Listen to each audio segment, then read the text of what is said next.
Ya le decía al principio de esta emisión que, de acuerdo con la cuenta satélite de vivienda de México 2016 que realiza el INEGI, el Producto Interno Bruto de la vivienda registró un nivel de 1.131.277 millones de pesos, que es un crecimiento muy importante para este sector en ese periodo que alcanzó a medir el INEGI. Y justo para hablar de este tema me da mucho gusto tener esta noche en la línea a Francisco Guillén Martín, quien es director general adjunto de Cuentas Nacionales del Instituto Nacional de Estadística y Geografía. Francisco, muy buenas noches, gracias por comunicarte con nosotros. No, muchas gracias a ustedes por darnos un poquito de espacio de par en par y un saludo a todos tus radioescuchas. Muchísimas gracias, Francisco. Platicar contigo de esta información que ustedes dieron a conocer hace apenas unos días del el repunte económico y en materia de empleo, de generación de empleo que tuvo el sector de la vivienda en nuestro país en este año 2016. Pero antes de entrar a detalles, Francisco, platícanos, ¿qué es la cuenta satélite de vivienda de México 2016?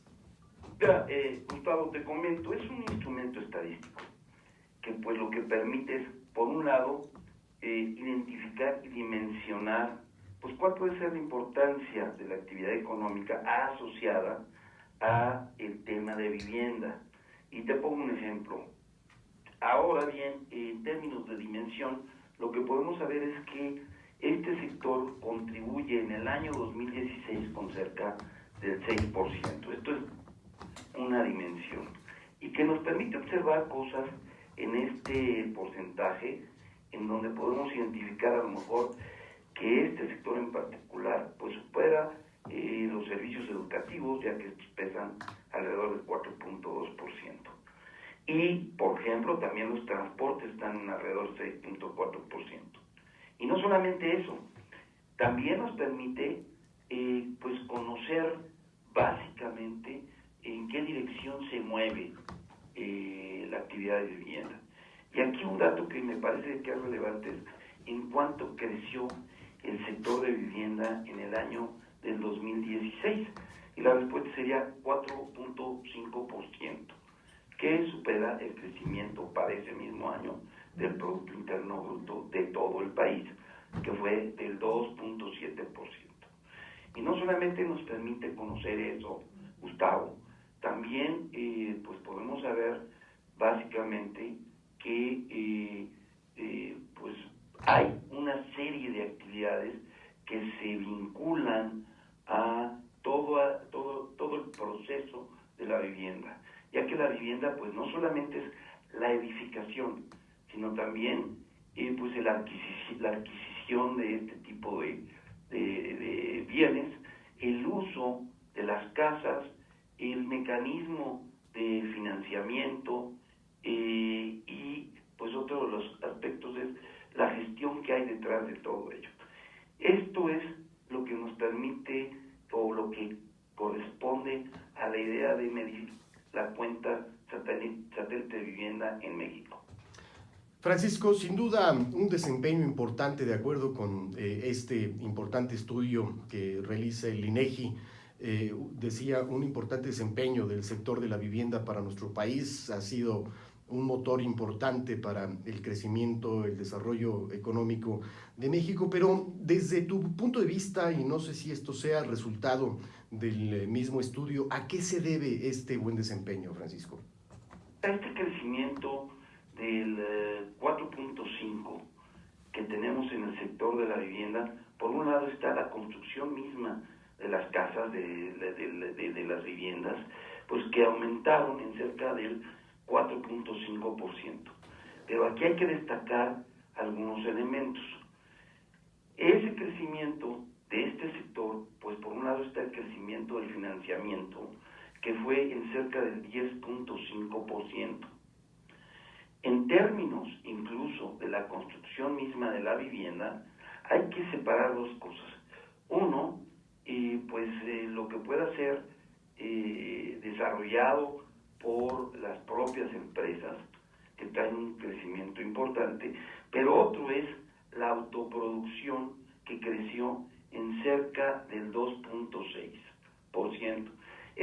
producción tiene que ver pues con la construcción que hacen los hogares por sí mismos al contratar ingenieros o profesionales para ampliar su casa habitación, para remodelarla, para mejorarla. Y por otro lado, te hablaba de la producción de unidades económicas, que en este año en particular pues tuvo un crecimiento de cerca o alrededor del 8%. Estos son, digamos, los motores que en algún momento dado podemos observar para el crecimiento total del sector de la vivienda, que se ubicó en 4.5%. Francisco, sé que es muy pronto para hablar de los resultados del 2017 y por obvias razones también de lo que llevamos del 2018, pero desde el resultado histórico que llevan ustedes en este estudio, ¿cómo vislumbran el desarrollo o el crecimiento del sector para el cierre de esta administración? Pues mira, yo lo que te puedo señalar es más o menos qué comportamiento ha habido en los últimos años. Por decirte alguna cuestión, hubo una desaceleración en términos de su contribución al PIB desde el año del 2009, que representaba alrededor del 6.5%, hasta ubicarse en 2013 en 5.7%. Y posteriormente, pues esta participación del Producto Interno Bruto ya en el 2016 representaba cerca del 6.0%. En realidad nosotros no hacemos pronósticos. Lo que procuramos pues es darle a todos nuestros usuarios una información que esté sustentada en datos duros. Pero pues te puede dar una idea de el comportamiento del sector, porque recordemos que este sector en particular en los años previos pues tuvo ciertas dificultades para poderse desarrollar, particularmente dentro de pues los mecanismos que tenían en el sector viviendero, ¿no? Pues Francisco, sin duda destacable no solo los resultados del sector de la vivienda, sino este importante estudio que ustedes de manera muy profesional y sobre todo con metodologías perfectamente adecuadas nos presentan en este y otros sectores ahí en el Instituto Nacional de Estadística y Geografía. Gracias por comunicarte con nosotros y espero que pronto podamos volver a charlar. Francisco Guillén Martín, director general adjunto de Cuentas Nacionales del Instituto Nacional de Estadística y Geografía. Buenas noches.